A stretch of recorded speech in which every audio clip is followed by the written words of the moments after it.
Y los dejo con Shenel Jones y su quinteto. Gracias.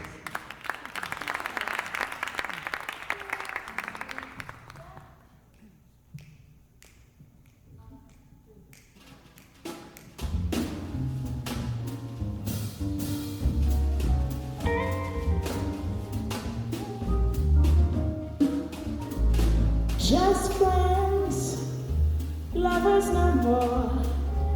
Just friends, not like before. To think of what we've been and not to kiss again seems like the ending. You must be pretending we're just friends, drifting apart. Just friends, but one broken heart. We laugh, we love, we cry, then suddenly love dies. The story ends and we're just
say hello to Taylor Gable.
Renfroe.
Mashall.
We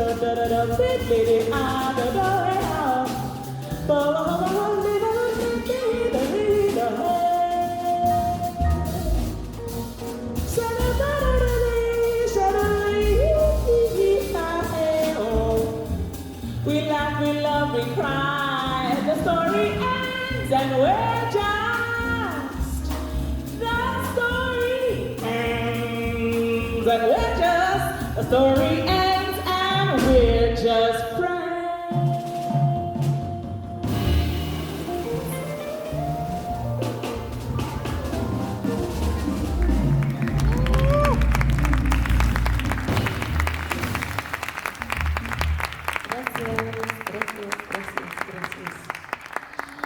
Okay, now we are all warmed up. Hello! Hola, ¿cómo estás? Bien? Okay, good. I'm Shenel Johns.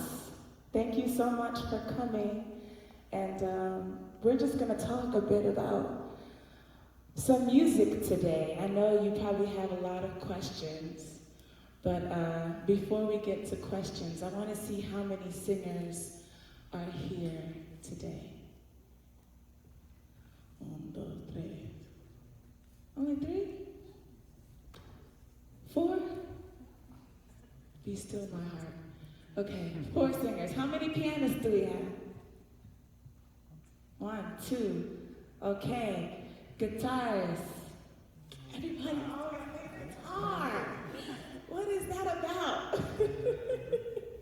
Bassists. Okay, I see you guys. And drummers. Oh, all the way back there. Oh, right there, okay. We have a good mix. That's cool. Well, even though we only have a few singers, the truth is that every instrument sings in a way, right? Does that make sense? Yeah, so if you have any questions for any of these guys, we'll be able to answer them, but specifically if you have any questions about what it means to sing on your instrument. Harmonica player. Oh, any other instruments that I did not mention are here. What do we have? Harmonica, what else? That's it, just harmonica? That's actually pretty cool, bro. That's all right. It's all good. So how about a hand for the cats? How about a hand for these guys? Yeah. They're from New York. I met them all when I moved to New York a couple years ago. I went to school with Tabor and Andrew about 7, 8 years ago, so we've been playing for a long time. And Jonathan and Anwar I've been playing with for about 3 or 4 years now since I made the move. And this is our first time playing together as a collective, as a group. So what you're going to see tonight is going to be very, very special. It's the world premiere of the Quintet. I love jazz. It's not the only genre that I love. But a little bit about where I'm from. My family is Jamaican, and so I was raised in that culture of reggae and gospel, and I found jazz in high school. I started studying jazz and classical and musical theater, and I learned about Ella Fitzgerald. The first time I fell in love with jazz was listening to Ella Fitzgerald give a 18 scat chorus over How High the Moon. And I thought, whoa. First of all, what is she saying? All of this doobie-doobie-dooba. And also the fact that she was able to keep up with the musicians really surprised me. And so I started digging more, and I found out about more singers who are just incredible, Billie Holiday and Betty Carter and Sarah Vaughan. And so each of them their own character, each of them their own voice, but they gave so much to jazz that it made me want to give as well. So after hearing them, I thought, this is it. This is what I'm supposed to be doing for the rest of my life. Until I got to New York, and then I quit. But I'm so happy for friends and that encourage me and keep me going, because after I moved and I worked in theaters like this for a few years, they told me to try again. And so I did. And this is really, it's been an incredible journey so far. So we'll talk more about that, especially if you have any questions for me about that. But I also want these guys to tell you a bit about where they're from, their background in music, and yeah. Tabor. Well, He actually speaks very good Spanish. not good enough. But I'm trying. I'm learning. I've been practicing Duolingo, so I'm trying. But my name's Tabor. I am the pianist / keyboardist / anything that has black and white notes and buttons that I can press of the band. And I'm from Tennessee, which is the South in the United States. So I kind of have a different approach, so I guess some would say, to this music, because I kind of grew up not necessarily with the same vibe as that of New York or the Northeast or even the West Coast, but it's kind of like a slower, kind of more infiltrated by rock, rhythm, and blues, country, pop. So that's what I grew up listening to, and I try to enforce into my music. And very thankful for these guys, because they don't mind. But yeah, as Shenel said, I studied with her at the University of Hartford in Connecticut, I guess 7, 8 years ago, which is crazy. As well as the guitar player, we all three studied together. And yeah, we just kind of made a musical relationship. There were, I guess a few years went by where we didn't really play extensively together, maybe 1 or 2 gigs, but recently it's been picking up, we've been playing together, and it's like, riding a bike. So yeah, that's a little bit about me, and if you have any more questions as the night goes on, the evening goes on, feel free to ask.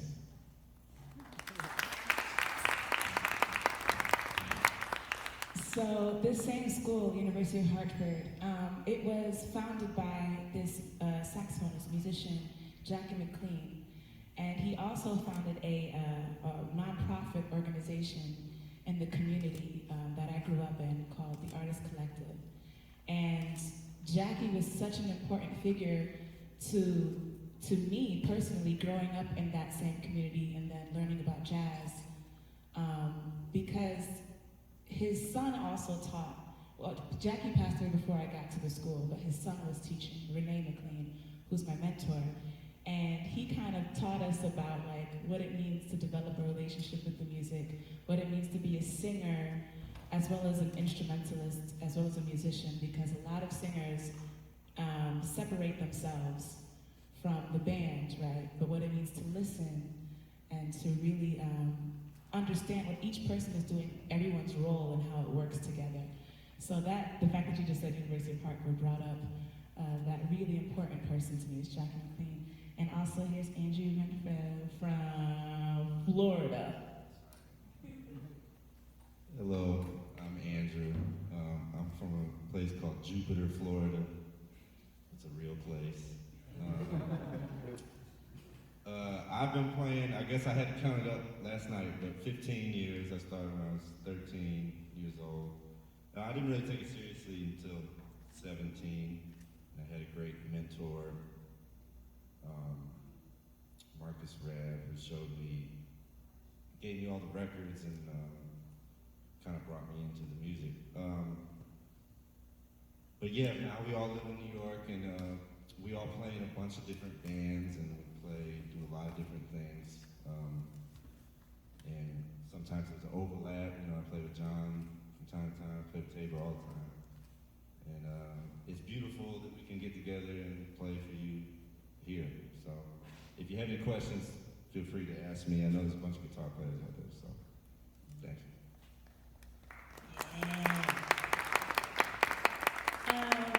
I'm gonna go ahead and say this because it's my opinion, but I think Andrew is like the best guitar player in New York right now. So he's a really, really special cat. Jonathan is from my hometown, well, state of Connecticut. So we have a special connection. Jonathan is also the first person to help me write a song. We were traveling together. We were in the Middle East a couple years ago doing a residency. And I just mentioned to him that, you know, I wanted to get into writing my own music. But I was nervous because I didn't play piano and I didn't know how to like translate it to the guys. And so he was like, let's sit down at the piano, Shenel, calm down, sit down, sing to me what you hear. And he literally spent like 2 days straight plucking out notes, plucking out the chords. Is this the extension you want? Is this the chord that you want? Where do you hear this note in the chord? And he really opened up my mind to composing and writing. And so he's a very special guy, Jonathan Mashall. Hello everyone, how's it going? My name is Jonathan Mashall, if you didn't know that. And I'm playing the bass, if you didn't know that as well. I like to point out obvious things. I'm from Connecticut, and that's where I was born and raised. My parents immigrated to Connecticut from Haiti, or you might know it as Haiti. And that is a very big part of my upbringing.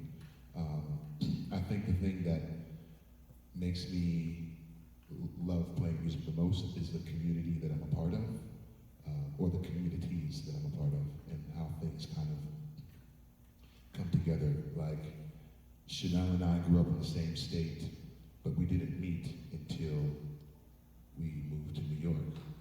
Anwar is from Philadelphia. I moved to Philadelphia after college to be part of a community and to learn more. And we've played a whole bunch together. We both live in New York now, and now we're here. Tabor and Andrew are connected to me because of the Hartford community as well, even though they're from the South. So that part of it is very attractive to me and makes me want to continue to work to deserve to be a part of it. You know, I think I love being here right now, sharing with you and all the other opportunities that I've had, and I'm very grateful to music for it. So that's what I have to say.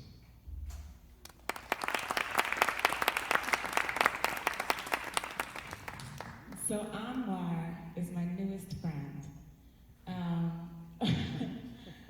Our first gig together was probably last year. Was that our first gig? Our first gig, at South, that's right. So we first played together at South in Philly, which is a great jazz club there. And a lot of drummers, sorry, I don't mean to offend anyone, but drummers, your job is so hard. I literally sat down at the drum set one time in my entire life and immediately knew it was not my calling. It was not for me at all. Because you have to do so much. But there's a lot of drummers that do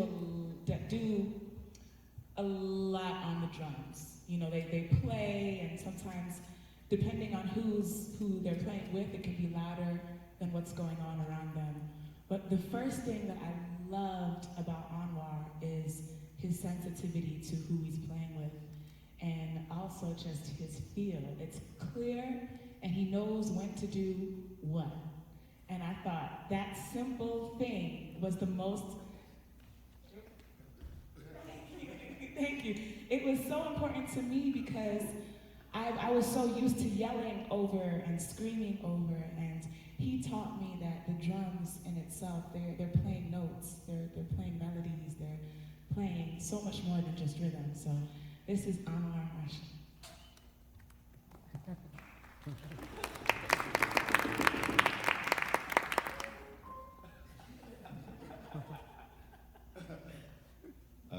Hello, as Shenel just stated, my name is Anwar Mashall. I'm from Philadelphia, Pennsylvania, which is not that far from New York. I guess it's 90 miles away. It's about a 2-hour drive. Yeah, I grew up playing a couple of different styles of music. I grew up playing gospel in church with my family.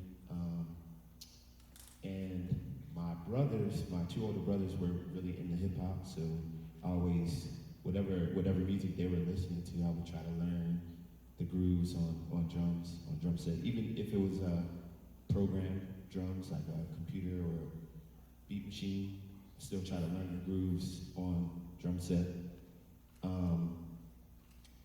Yeah, Philadelphia is a sort of a special place because it's home to a lot of master musicians from way back. You have one of the best record labels there was in the history of the recording industry. There, the Sound of Philadelphia, Gable and Huff. Of course, you had John Coltrane lived there for a while. Billie Holiday lived there for a while. Dizzy Gillespie, and it's still turning out many great musicians. And I was happy to come from a town that has a lot of different musical genres happening all at once. Especially as a drummer, it keeps you busy and it keeps you interested. And maybe about 2 years ago, I moved to New York and got more involved with the scene there. And yeah, that's sort of as Shenel stated. One of my sort of goals in playing drum set is to find the correct dynamic level for whatever song in relation to the rest of the instrumentalists and the vocalists. And also me being into different genres of music growing up, I was always in tune to what the drums were doing in the particular song and why. Like, why does Billie Jean, for example, why does it work? It's so good. Every time you hear it, it's like, it works. It's just, you know what I'm saying? And similarly, I think me and Tabor a couple days ago were talking about the first time we heard "Kind of Blue" by Miles Davis.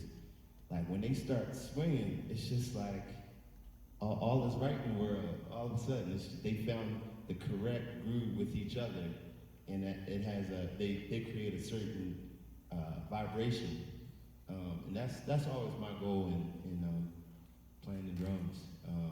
So yeah, that's a little bit about me. Again, ask questions later if you think of anything. But nice to meet you all.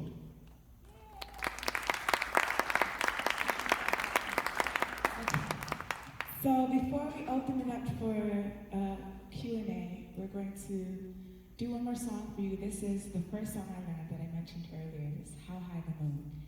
And I haven't sang it in years, but I'm going to attempt the Ella Fitzgerald's transcription. Not all of it. I'm gonna give you like 2 good choruses. And this song is also what you call a contrafact, where it has different melodies. You can also sing something like ornithology over the changes. So here's a high note.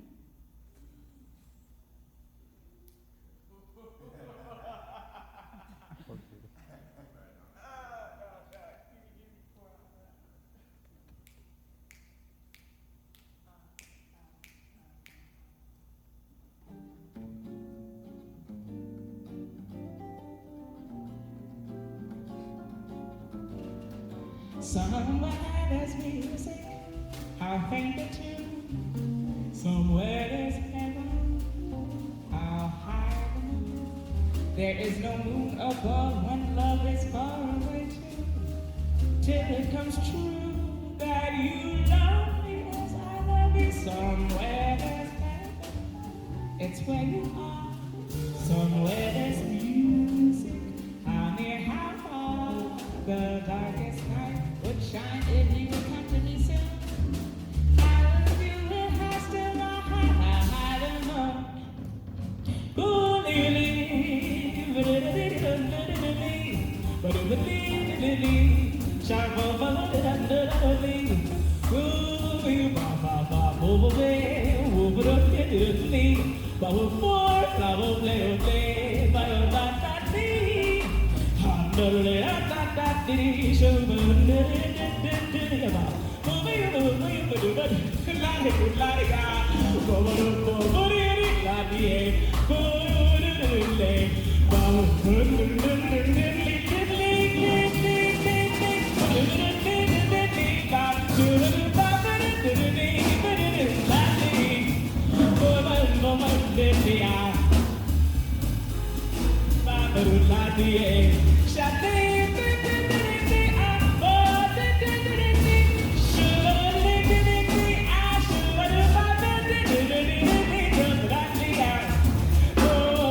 see.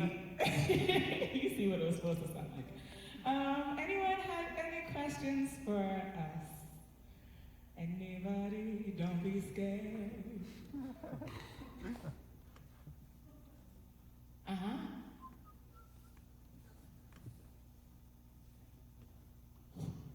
It's hot. Okay. I would like just to ask you, how did you decide the way you made up your band? For instance, why don't you hire, for instance, a trumpet or a sax player, or it's just a matter of the close relation you have with the musicians, or did you think calmly about it?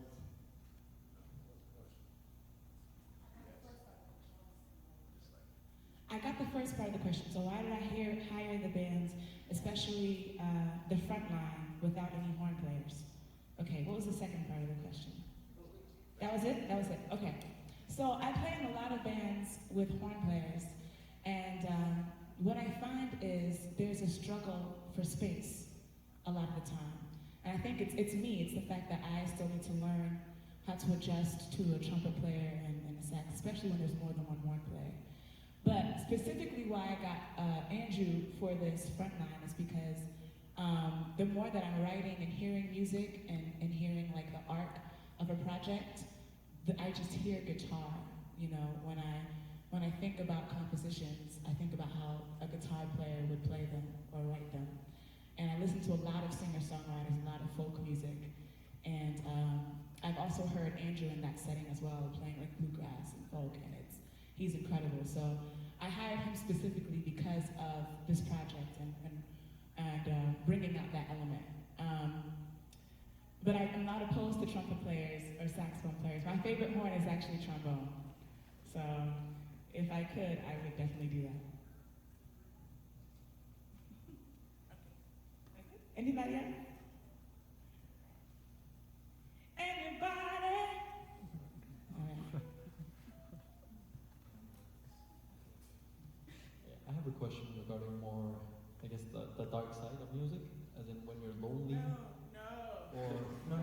It's just because even though you talked about communities, and I thought that was beautiful, but it just seems that even though we play together and we have teachers and what we do is beautiful, it does seem that sometimes we spend a lot of time alone, or we don't get the gig that we want. And like, how do you deal with that ego? How do you see the bright side of things? That is such a great question. I'm going to attempt to answer this, and then if anybody else wants to answer this one. So I struggled with this a lot about 3 years ago when I first moved. I said I was working in the music management side. I didn't want to sing anymore because I realized how much it took from you, how vulnerable you had to be all of the time. And I felt like I didn't have that kind of strength. I had to build up to it. So I ran a lot. I ran away from it a lot. What got me to start again was, of course, my friends, but also when you know that you have something within you have to do, it keeps knocking, right? It keeps pulling at you. It's like a child that wants candy or something. It just, come on. And so the more that I ran away from it, the weaker I felt, right? And I thought, this can't be right.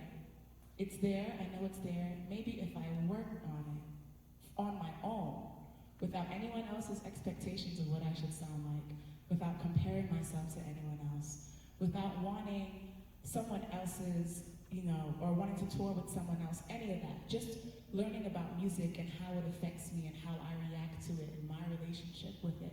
Developing that in my own quiet time really, really helped me become more comfortable with playing, with singing out more. And also a lot of like spiritual work, a lot of meditation, a lot of like, you know how you get a negative thought, you think, oh, that was terrible, I can't do this, I can't. Immediately, once I get that thought, I immediately have something to say against it. Like, you can, who says you can't? Why can't you? And you pick it apart until you get down to what that fear is. And then once you figure out that fear, you can figure out so many solutions for it. And it all starts to go away after a while. So I don't know if that's exactly what you're getting to, but anybody else?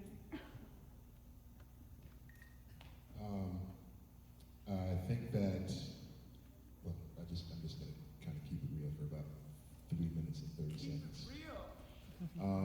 So in 2013, I got called for a really great opportunity to play in another country for a couple months. And I'd moved to New York recently, and I've been, like I said before, I moved to Philadelphia to become part of a community, met people, had friends. And then I moved to New York, I was doing my thing, and in that time, during that opportunity, that was really great, and it was really helpful for me. I also, for the first time, felt like a homesickness, which was like a loneliness, and so I decided to kind of delve into it and realize that we spend a lot of time, or we should spend a lot of time, by ourselves studying. And then we also should spend some time with others not studying. And I think a lot of times, most times, our teachers don't tell us that. They don't say, you actually need to be with people so that you can really create art. Because you're creating art for people.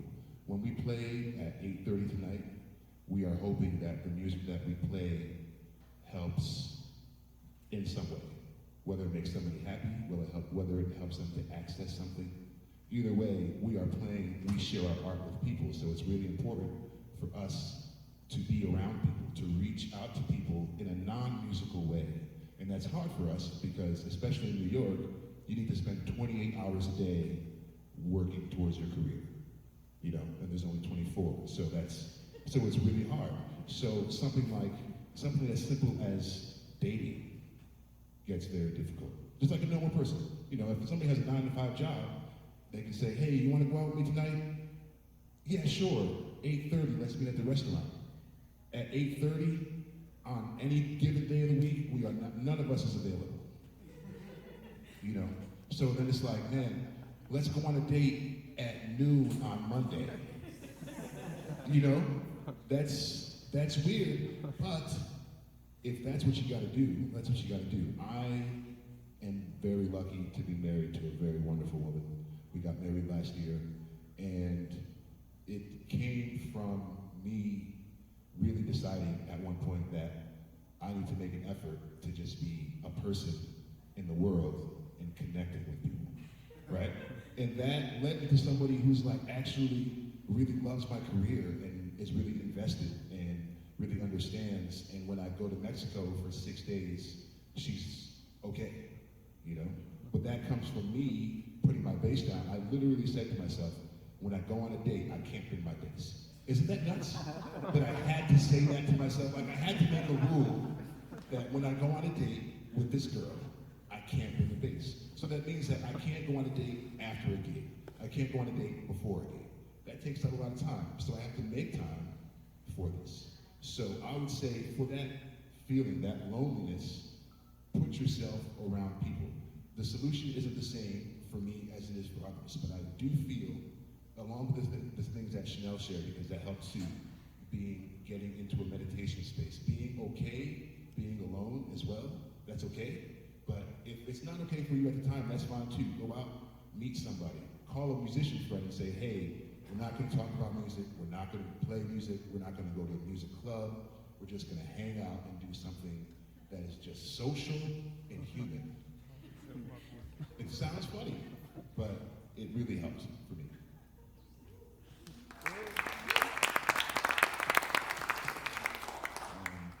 I'll say for me, an ultimate goal of my musicianship is to share it.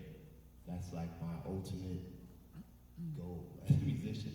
Of course, to be good at anything, you have to spend hours and hours, especially living in a city like New York where the competition is top tier. It's crazy. Sometimes I'll be catching the subway at night. I see, actually, right before we left to come to Mexico, I saw Seamus Blake taking the subway. Like, top tier music, and they, we all do the same thing, but of course at different levels. But I talked a little bit earlier about the fact that I'm into different genres of music. One of my favorite genres of music is funk, where James Brown has this thing where he says sort of like every instrument is a percussion instrument, it's a drum, and with rhythm to me is always it's meant to be, it's a communal experience, especially drums, and if all of these are drums, to me the ultimate goal of playing an instrument or singing is to make that connection between us and the audience, and that's just how I've always come to see it. It's like like I said before, growing up playing gospel, the church that I grew up playing in for a long time was just me and my mother playing piano, and it was kind of like a large church, so it's very reverberant. The reverb in the sanctuary. So you be playing drums, and somebody all the way up there is clapping. There's like 4 people up there clapping. So it was always fun to like practice my time so I wouldn't move. The clap is getting to me like way later. It's like, so you have to, it's a communal experience for everybody, and it's for all of us to enjoy. And yes, you have to get good, but you also have to share.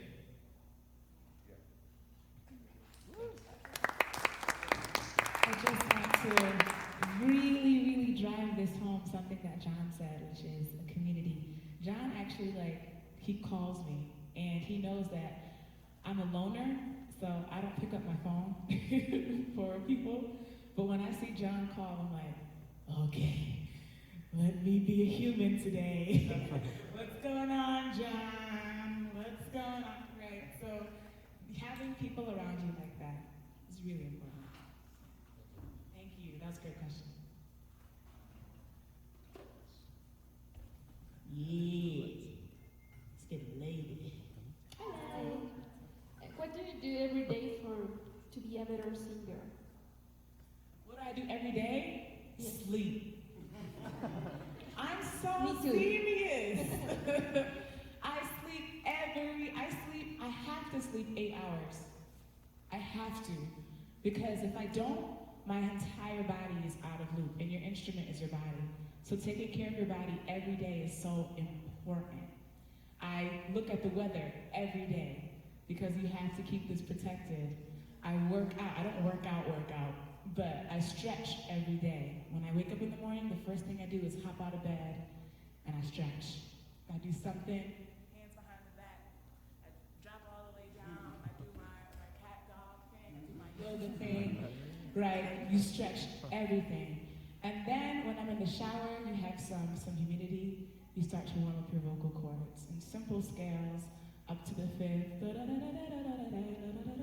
And you go up, you keep going up half steps, And I have little things. If I have a concert, it's a more like elongated warm-up ritual that involves like trills, lip trills, tongue twisters, the big black bug, drink blue black blood. The big black blood, drink blue black blood. The big black blood. Little things like that. But one thing that's really important to do every day is to listen. To be listening to something. I try to check out something new once a week, like a new record a week, right? Or just listen for fun. Whatever is happening, just keeping that sense of musicality throughout your day is really important for me. And knowing when it's time to stop speaking, to shut down. I could be at a gig and, during the set break, you have a lot of people like, hey. Sometimes I'll be in the corner by myself just because you're tired or whatever have you. Just really getting to learn your body as your instrument is very important, and it takes daily practice. So little things like that really help me. Tea. I also love tea. I really, really love tea. No coffee. Perfect, thank you.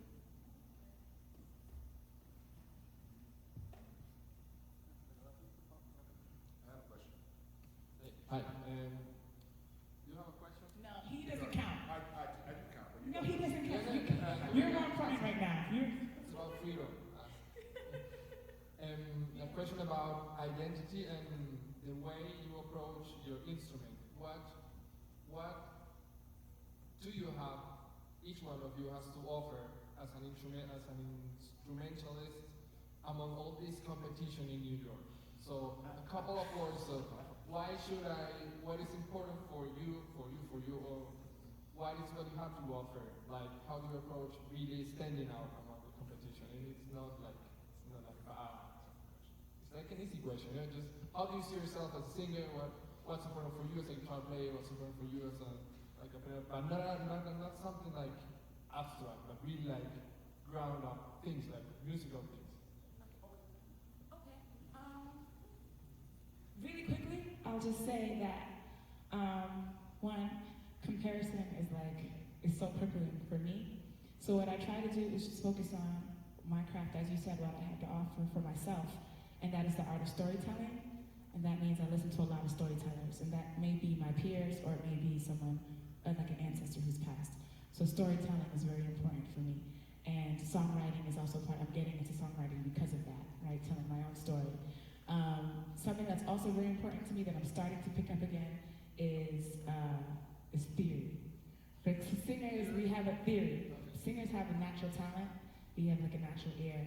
And so that can get us, so that has gotten me to a point, and I know it has gotten me to this point, and now it's time to go to another level. And so like learning theory, learning modes, learning harmonies, learning piano is really important for me. But I also feel like once I get something like that, then what I have to offer is going to expand even more, right? So that's just for singers out there who are looking to study. It's very important. Piano, guitar, whatever you want.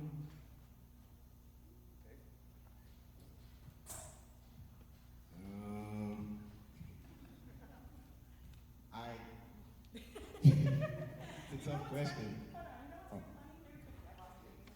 What's really funny is that I can sit here and I can point out everything about all of them that stands out But I want everyone to do it for themselves. Do you know how hard that is? That's why I asked. Oh, these guys are too humble. They're too humble.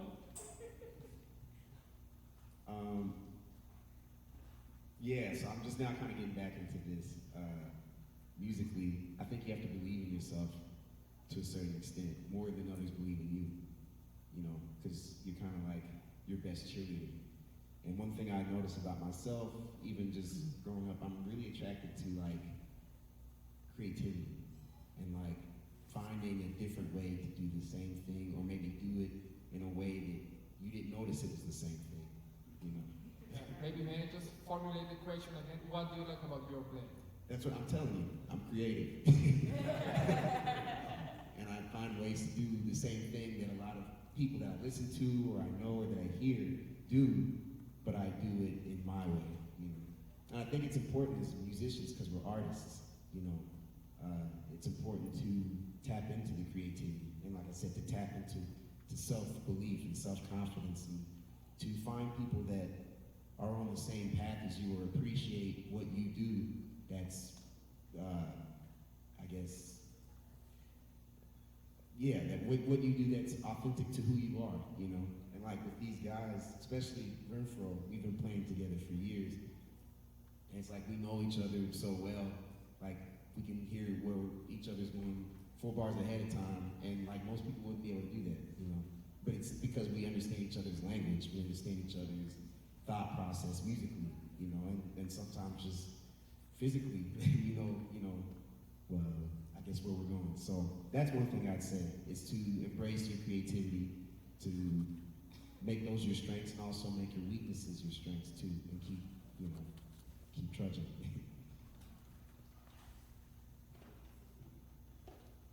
Yeah, that's a great question. I guess in different periods of my practice and my playing. I worked on different things that I feel like have given me a unique approach to guitar. So originally I transcribed a lot of Coltrane and Sonny Rollins and saxophone players almost exclusively. And I think that was a big period of what I did. And then later, the last couple years, I'll go on tangents. I'll get into Delta blues music, Sunhouse or Mississippi Fred McDowell, get into West African music from Burkina Faso and stuff. And I'll kind of dive into these things for maybe a year at a time, and just take what I can and try to put it organically in the context of, you know, straight ahead or any kind of jazz. And sounds too, you know, like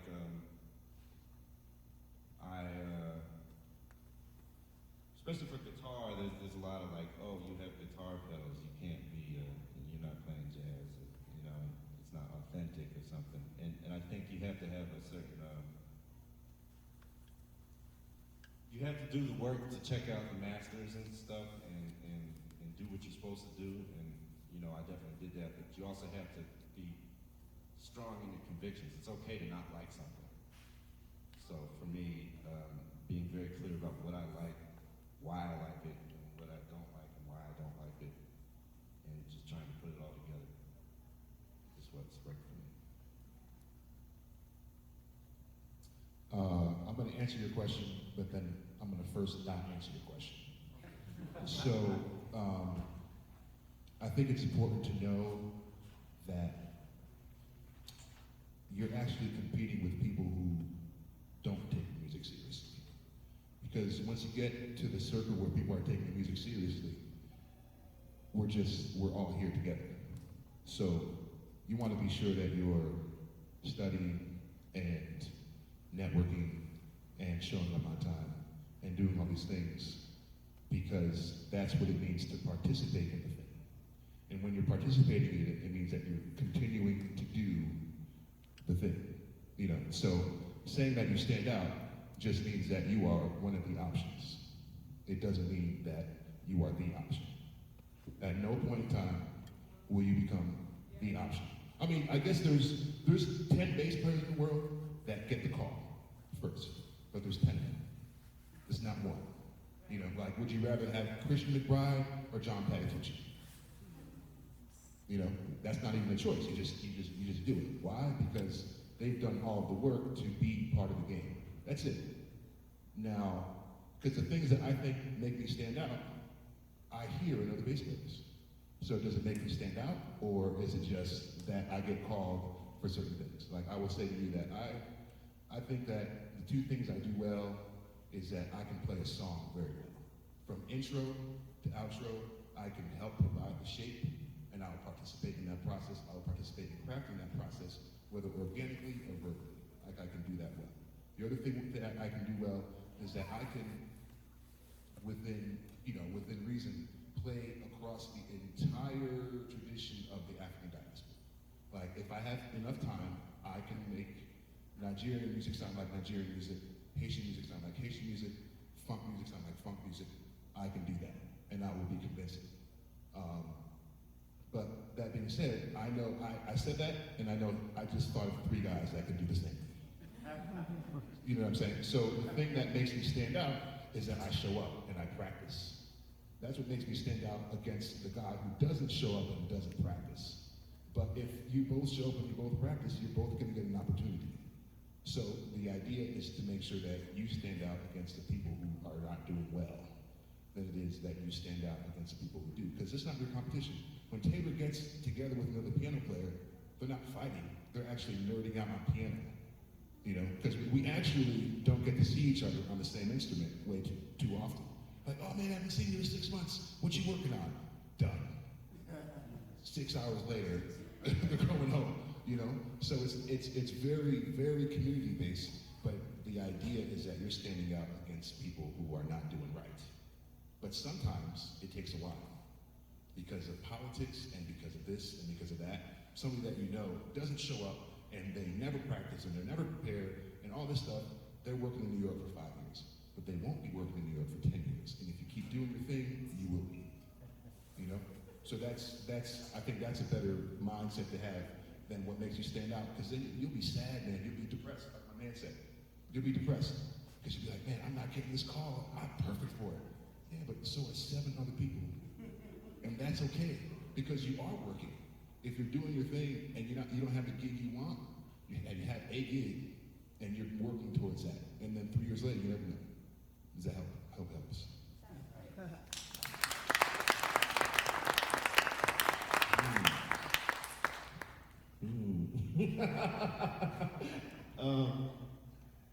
I would say, this was already stated in a couple different ways, but being a musician in New York is interesting because you're in the same city as name, whoever on the top guys on each instrument. One thing I noticed in listening to drummers in New York, well, for one, in New York in general, and I try not to participate too much in this, but there's different cliques and groups that people, you could say they fight to be in these sort of circles. There's the modern guys and the straight ahead guys and the traditional guys, and the list goes down the line. And for me, my goal as a drummer is to go after the sound that's in my head. And I haven't heard that sound in New York because of my personal influences as a musician. I've listened to as much, you could take, I've listened to as much Bernard Purdy as I've listened to Papa Joe Jones or Philly Joe Jones or Roy Haynes that's groove music, and again, what makes the crowd move and what gets the groove going. I listen to as much of that music as I do straight ahead jazz and traditional jazz repertoire records, etc.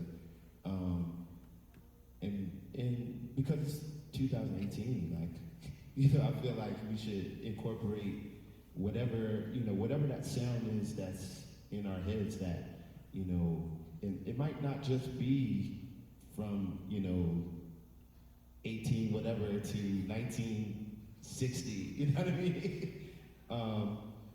And even in those years, there's a lot of music that happened, and my thing is, I'm not trying to be a jazz musician per se. I'm trying to be a musician, which means I should be able to show up to the classical session or the recording session and know what I'm doing, and not just fake it. You know what I mean? Phone it in.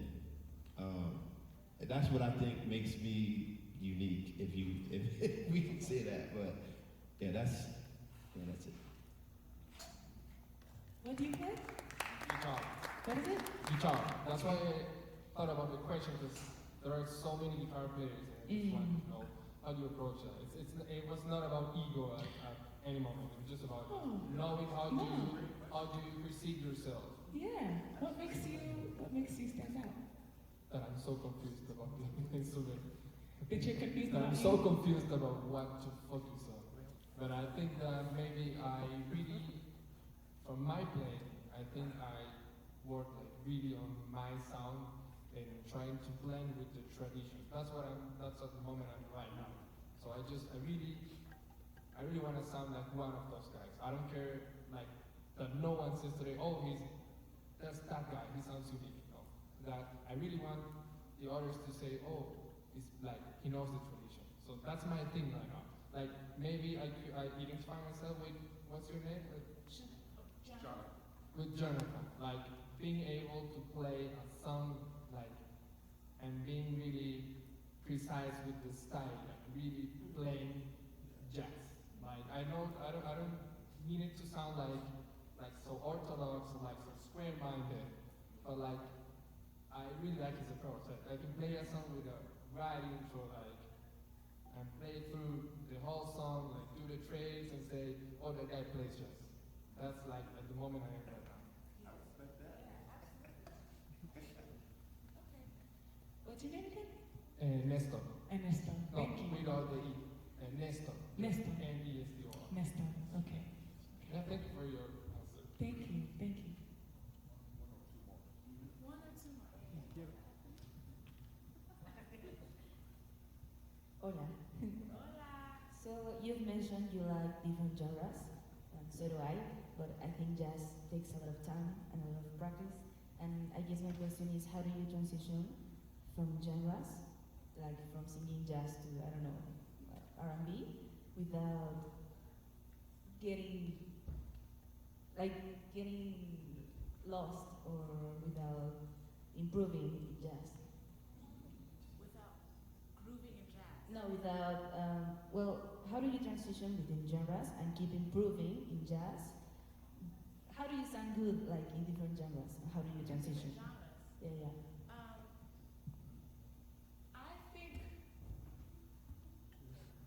I think what's important to understand is the facility of your instrument outside of genres, like as its own thing. So that's about like technique. That's about knowing your tone, knowing your sounds, knowing how to get what you hear in your mind out vocally, right? So before you think about putting your sound on a genre, like create what your sound is for yourself first, so that you're not jumping into a genre trying to sound like Anita Baker or somebody else, or jumping into jazz trying to sound like Ella Fitzgerald. No matter what genre you're playing, you're sounding like yourself. And there are different like idioms and different like language things that come with R&B and jazz and funk and all those things. But if you think about them as being separate, it's going to be more confusing and more time consuming. The truth is that they're all kind of coming from the same place, which is what Anwar was getting to. It's all those genres are very percussive. They have a different rhythm about them, right? So R&B, your rhythms are more like elongated. Your melodies, your ad-libs are more like, runs and things of that nature. And jazz, it's more like a bebop sound, right? But that doesn't mean that the way, if you have a raspy voice, it doesn't change your raspiness. If you have a soft voice, it doesn't change the softness of your voice, the timbre of your voice. It's really just about listening and learning the different languages, and then putting your sound on that, instead of trying to like do it the other way around, if that makes sense. Does that make sense? Yeah, totally. Yeah? Okay. Anybody else have something to say? Yeah, I did. Anwar had something to say to that? Yeah, I just always try to remember in any style that the melody is key. The melody and getting to the correct feeling of whatever melody of the song it is in any genre. And in terms of playing my instrument, for me it means supporting that melody and giving it the right, right notes behind it. But yeah, I guess in singing or performing different genres, just trying to get at the point of the melody, with the words and the arc of the notes. That's of course that's slightly different for each genre, but sort of like zeroing in on what that is for the specific genre that you're performing at that time.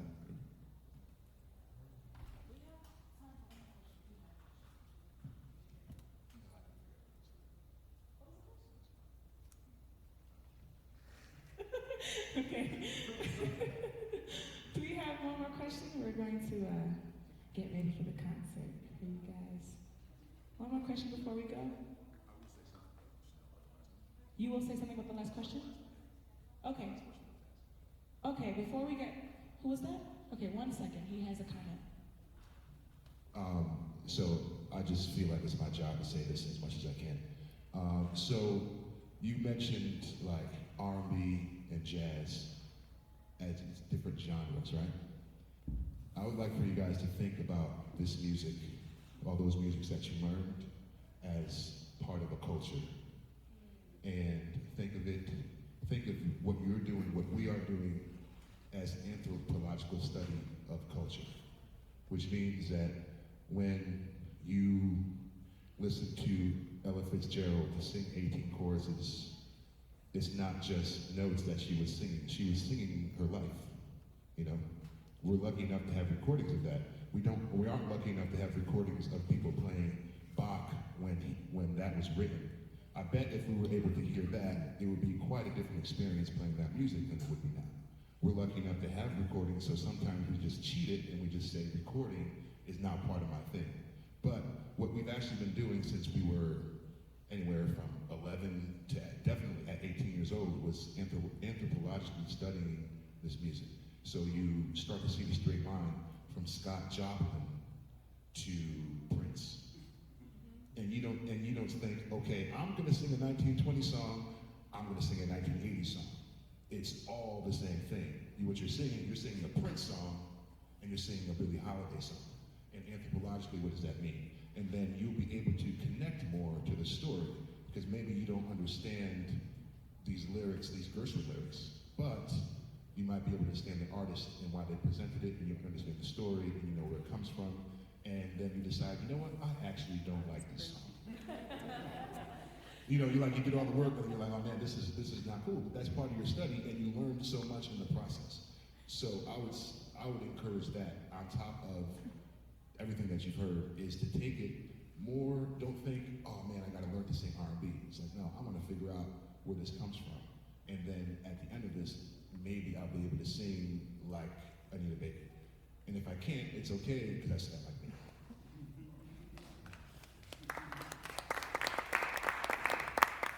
Okay, this question goes to all of you.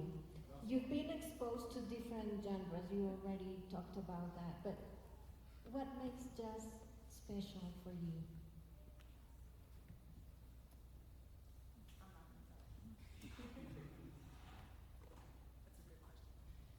I think what makes jazz special to me is I can hear, like John Mashall saying, the line between other genres. I can hear the Western classical harmony being used and being broken at the same time. I can hear African rhythms. I can hear the displacement of, rhythms, the syncopation, that comes from different tribes that, maybe I'm not even aware of. And I can also hear in jazz kind of where some rock drummers kind of stole something that a jazz drummer did, or a jazz drummer stole something that a rock drummer did. And I can hear in piano, like, the use that, even across the board, that Fender Rhodes was using just about every genre of music, R&B, gospel, jazz, hip-hop. You can find that same usage of the same notes that I have here in all those genres. So I think it's, like John Mashall said, I think it's important to not so much label music as much as you see the similarities between the genres that makes it something that you enjoy. Because we tend to enjoy something we recognize. So, that's, for me, that's what jazz is. I think it's something that I recognize in multiple genres, and that's what makes it so special.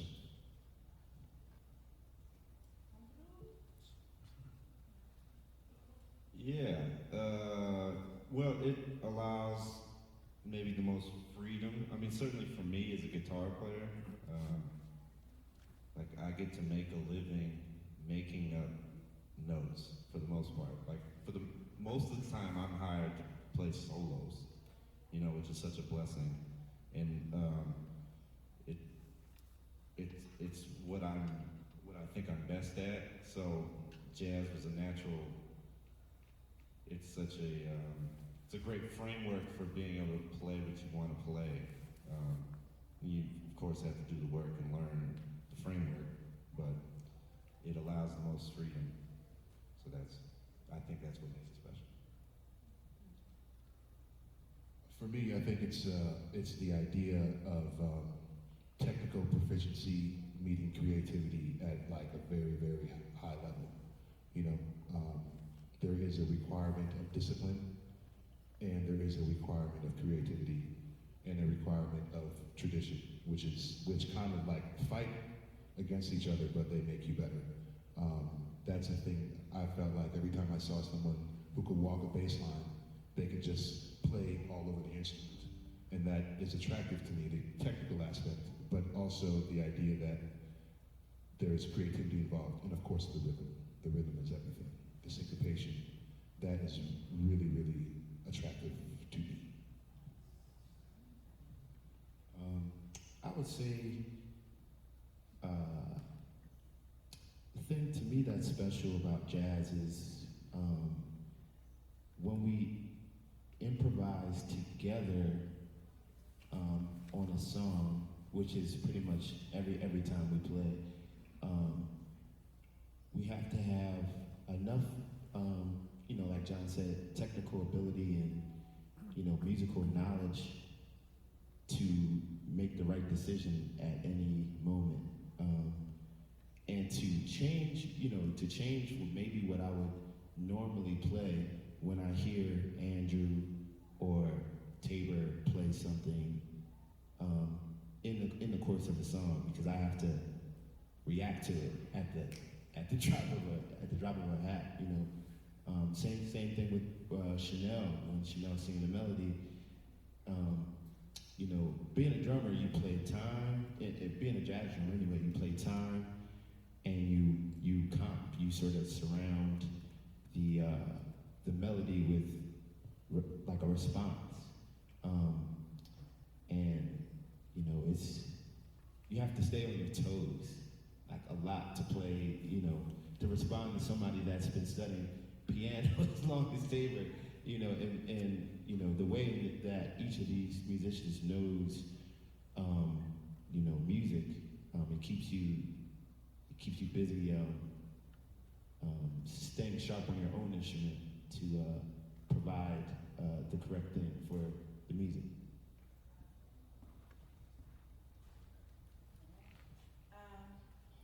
Personally, I found that jazz, everything that everyone said, it blends all of the genres together.